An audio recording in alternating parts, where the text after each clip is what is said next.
Good afternoon. My name is Dr. Kenyon Williams. I'm professor of percussion here at Minnesota State University Moorhead, and today I'd like to share with you a clinic over the 2022 Minnesota All-State Mallet portions for the audition for this year. Now, some things to get started with. First off, of course, for the audition, you're welcome to use any mallet instrument you can choose. Xylophone or marimba are your top two choices. If you have an option, I'd heavily encourage you to use the marimba. It's going to allow you the most dynamic range as well as the most sensitive playing possibilities compared to a xylophone. Now, another thing I'd like to encourage you to think about is your mallet selection. A lot of high school students, unfortunately, grab the very first mallet in the cabinet and end up perhaps grabbing something that may be, sadly, a little less than ideal. So, for example, when we play this first measure in the piece, we have a very bright group of 16th notes that go fairly quickly. And if I grab some fairly hard mallets, in this case this is the Innovative Percussion 400s, I have a very bright sound that's going to really pop through. But when I get down later on in the piece, for example at measure 16, it's a little ticky to my ears. So if I want something, say, a bit softer, the IP240s, well, these sound great in this middle section.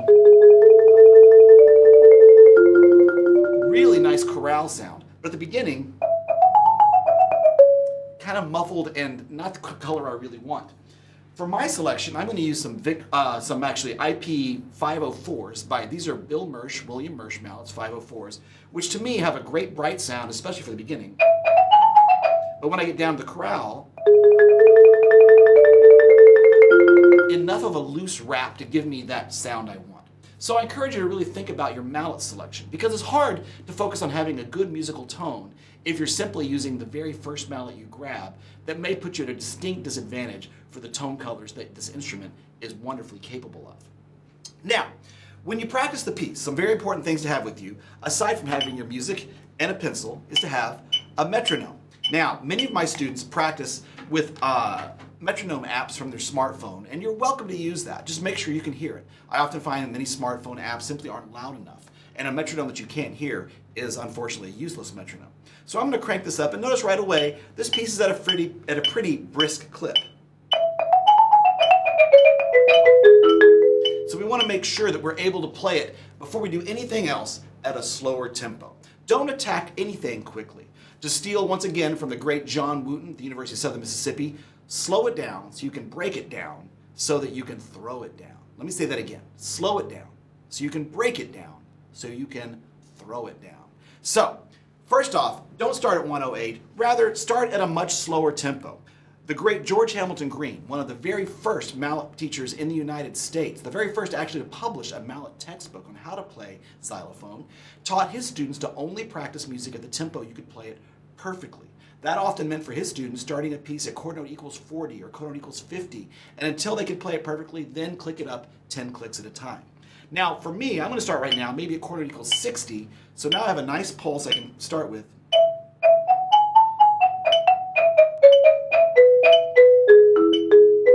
Notice I'm working the dynamics simultaneously. Then big jump. Big dynamic jump right there. So, I can't emphasize this enough. Practice slow. Learn slow. Learn small chunks. Another big secret that a lot of high school students don't understand or don't know is that one of the worst ways to practice is simply to run the piece all the way through. If I have only 10 minutes to practice, it's far better for me to focus on improving just 2, 4, 6, or 8 bars rather than to try to focus on all 29 bars in this piece.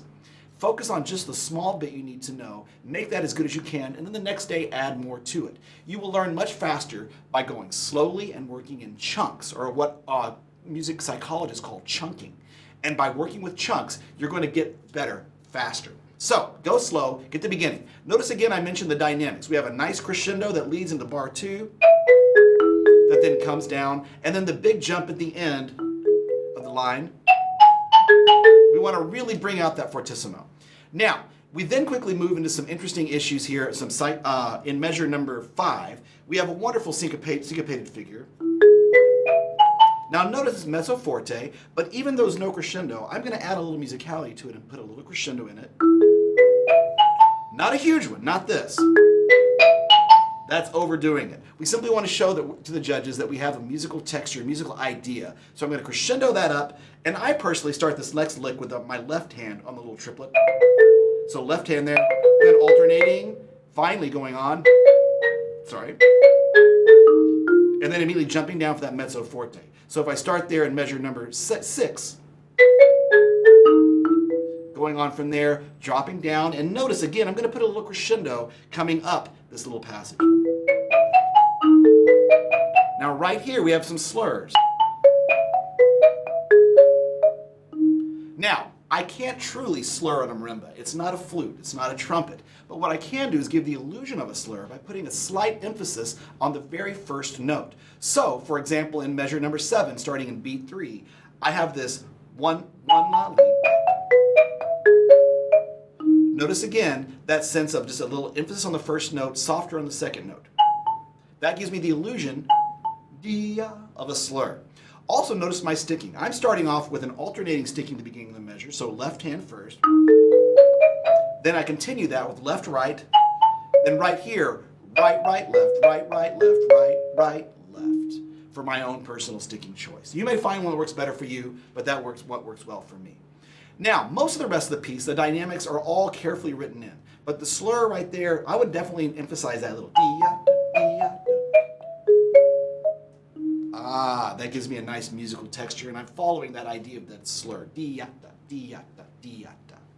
All right. Now, another thing I want to emphasize when practicing this piece is make sure you practice your scales. Warm up with a good E major scale. Now notice when I do my scales, I do them always 2 octaves. Why? Because if I start with my right hand here, then I now get to this portion, I'm on my left hand. That forces me to learn my scale ambidextrously. And same thing when I'm coming down. Right hand here, left hand now. And then finally, don't forget the arpeggio. First, third, and fifth note of the scale. Again, 2 octaves. So when I do that, left, right hand there, left hand there, right hand there. So I'm practicing it ambidextrously again, not having to stop and think about it. I'm simply getting better at doing it either right hand or left hand lead. Now, the reason the scales and arpeggio are so important is this piece is chock full of scales. Even our very first measure is basically variations on this E major scale. And of course, starting in measure 2, right off the bat, we have a nice E major arpeggio. So I want to make sure that I know my scales and arpeggios so I can attack this piece with the best possible comprehension of the notes and the patterns I need to know before I play it. Now, notice moving down the piece a little further, if we look at line number, at the 4th line, measure number 11, we suddenly have a drop from, we finished this last passage, drop down to piano, and then in measure 11, a sudden tempo drop. So whereas before I was doing a very fast, let me put it back there, 108 there, a very quick little, then immediately dropping down in that second measure there, 72. Now, here we have an interesting problem in the music. Starting there in measure number 14, we have staccato notes. Now, can I truly play staccato on marimba? The answer to that, sadly, is no. I cannot make this note ring shorter or longer. I can't insert my tongue like I do on a clarinet, or I can't cut off my air to make the note shorter or longer. I can do that on a vibraphone, but not on a marimba. So here we have basically 3 options. Option number 1, which many teachers will tell you, would be to grasp the mallet more firmly and play with a more short, what we call a staccato stroke, where I come down and spring off quickly. Very firm, controlled stroke.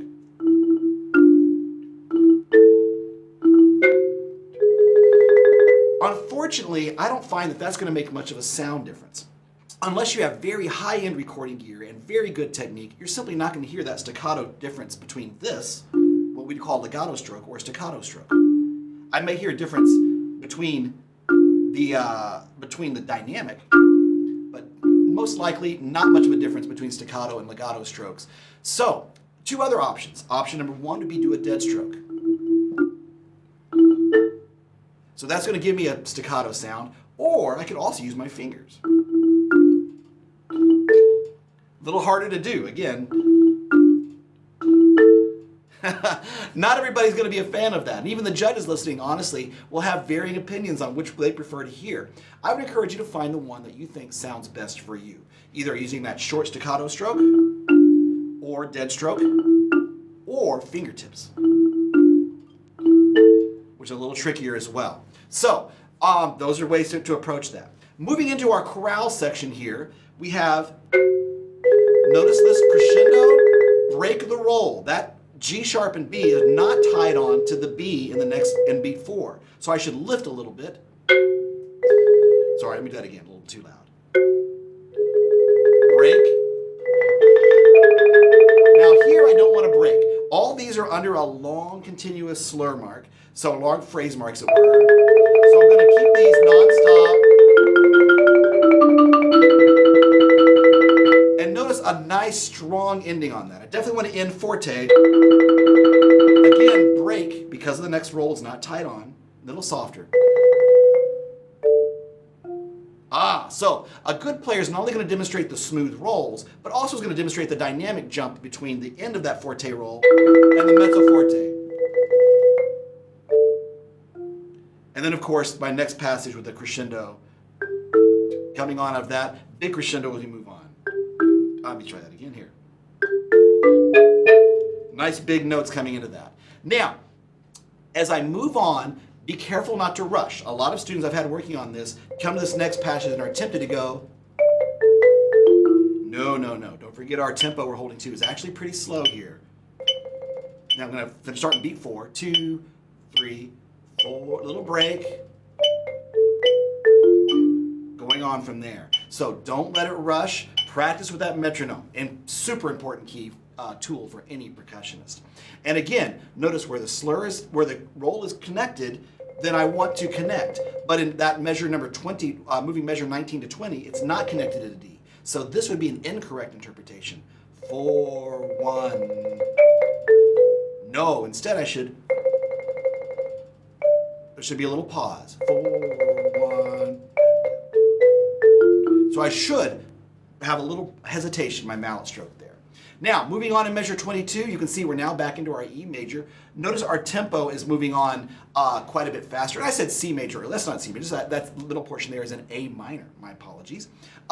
Moving on there in measure 22, we suddenly have our jump back to our original tempo of 108. And I want to make sure, again, I'm playing with a good dynamic going on, big crescendo. So, let me try that.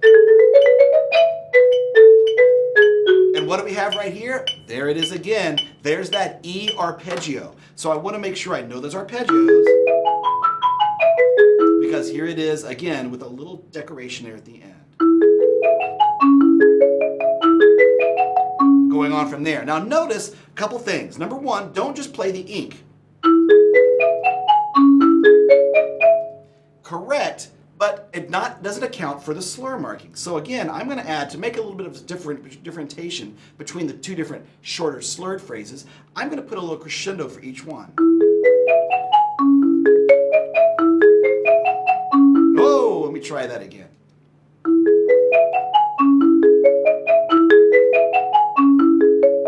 So hopefully you can hear actually four separate little short phrases. Dee-ya-da-dee-da-da, and that crescendo helping to bring that out. Another thing you can do is a slight accent on that very first note. That'll help to bring out the phrase a little more. Although to be honest, I'm more a fan of just a continuous, then drop down. To me, that gives me a little bit more musicality, where I have those natural crescendos that are then shaped by the phrase. Finally, don't forget the very end. We have a big, strong chromatic run that ends. Nice jump right there from that piano last note to the final big stroke right there. So, practice with the metronome. Practice slow. Break it down into small chunks. Follow the dynamics. Don't forget to use the slur ideas I presented with you for this master class, and take your time to really identify what your stickings are going to be. Write them in. On my own music right here, I've written in several stickings so that every time I practice the piece, every time I look at it, I'm always starting with the same hand on this note or the same hand on that phrase. Because every time you learn it, if I learn it with one hand today with my left hand and the next day I come back and practice with my right hand, basically what I've done mentally is erase all the work I did my first day. By writing it down and sticking to that. Sure, I can change my mind, I can change my opinion, but I'm gonna, as soon as I can, lock in a sticking, practice that sticking, and unless I have a very strong reason not to use it, I'm going to hold on to that sticking all the way through the time of performance. So, hold on to those. I hope you found this information useful, and I hope that you have a good luck in this year's 2022 Minnesota All-State Mallet Audition.